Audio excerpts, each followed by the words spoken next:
Bonjour.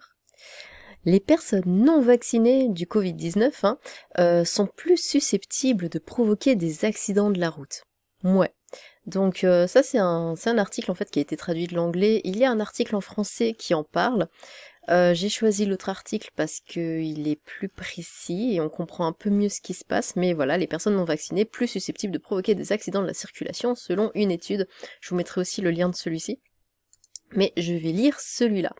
Alors, une nouvelle étude publiée ce mois-ci par des membres de la faculté de médecine Temerty de l'université de Toronto au Canada affirme bizarrement que le fait de ne pas être vacciné est un indicateur de prise de risque psychologique et d'insouciance.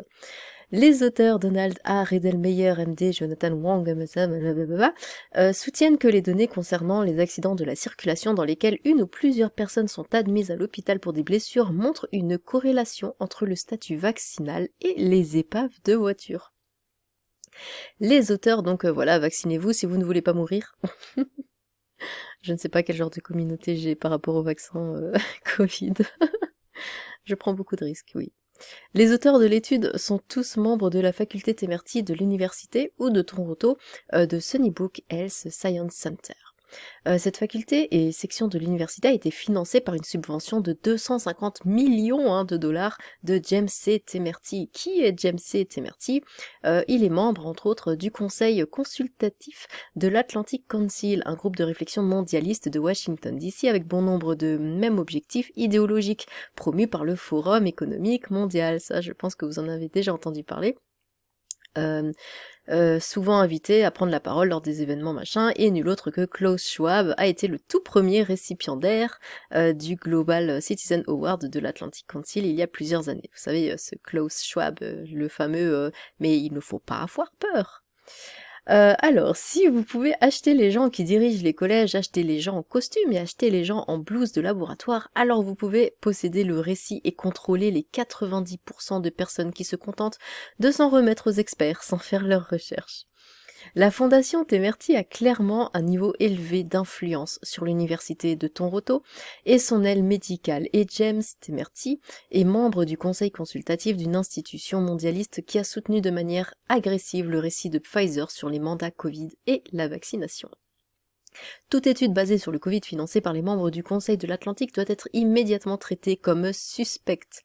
Mais qu'en est-il de la science elle-même? Comment la faculté Temerty est-elle arrivée à la conclusion que l'absence de vaccination Covid indique un comportement imprudent? Où ont-ils obtenu les données de vaccination? Où ont-ils obtenu les données de trafic? Comment ont-ils lié le tout? L'étude affirme avoir développé ces points de référence à l'aide d'identifiants cryptés provenant de registres officiels du gouvernement. En d'autres termes, ils ont exploité des données médicales privées suivies par le gouvernement canadien. En recoupant le statut vaccinal avec les accidents de la circulation graves, le groupe affirme que les personnes non vaccinées sont 72% plus susceptibles de se blesser ou de blesser d'autres personnes lors d'un accident de voiture. Il y a deux problèmes immédiatement évidents d'un point de vue scientifique. Premièrement, le groupe admet qu'une plus grande partie des personnes non vaccinées étaient plus jeunes, âgés de 18 à 39 ans. Cela est parfaitement logique car la grande majorité des jeunes ont un risque quasi nul de mortalité dû à une infection par le Covid. Le taux médian de mortalité par infection de Covid est d'un minuscule 0,23%, et plus vous êtes jeune, plus l'IFR diminue. Pourquoi se faire vacciner contre un virus qui ne menace pas votre tranche d'âge et qui n'empêche pas de toute façon la transmission à ceux qui vous entourent? Mais au-delà de cela, les jeunes sont également statistiquement plus susceptibles d'avoir des accidents de voiture en raison de leur âge, de leur inexpérience et de leur comportement plus imprudent. Alors que les adolescents sont connus pour leurs accidents de voiture, les compagnies d'assurance classent les personnes âgées de 25 à 34 ans comme les conducteurs les plus meurtriers sur la route. Oui, et puis plus vous êtes jeune, plus la compagnie d'assurance pour votre voiture sera chère. Ce groupe d'âge, par coïncidence, constitue la majeure partie des cas de tests non vaccinés de la faculté Temerty. En d'autres termes, l'étude semble ignorer le facteur âge dans un effort pour soutenir le facteur non vacciné. Peut-être que leur statut vaccinal n'a rien à voir avec leur comportement, à risque que leur jeune âge et que leur jeune âge en est la véritable cause. Qu'est-ce qui est le plus probable compte tenu des circonstances? Deuxièmement, un autre problème avec l'étude est l'absence totale d'examen par les pairs et l'incapacité d'une analyse indépendante de leurs données de base. Le groupe affirme avoir utilisé des données médicales cryptées du gouvernement qui ne sont pas accessibles au public. Plutôt pratique, non ? Bien que certains responsables gouvernementaux puissent avoir un accès rapide, le grand public n'a aucun moyen de consulter ces données pour voir si leurs affirmations sont exactes ou si l'étude est truquée. Ils pourraient franchement dire ce qu'ils veulent sur le fait que les non-vaccinés sont dangereux et personne ne pourrait le réfuter avant un certain temps. Peut-être que dans quelques années, l'étude sera démystifiée, mais comme dans la plupart des cas de sciences douteuses et potentiellement politiquement motivées, les gros titres restent dans l'esprit des gens alors que personne ne remarque les rétractations. Bah oui, ça c'est tout le temps le cas. Bon, déjà, les gens lisent les gros titres et ne lisent pas l'article. Ça c'est ce qui est vu le plus souvent.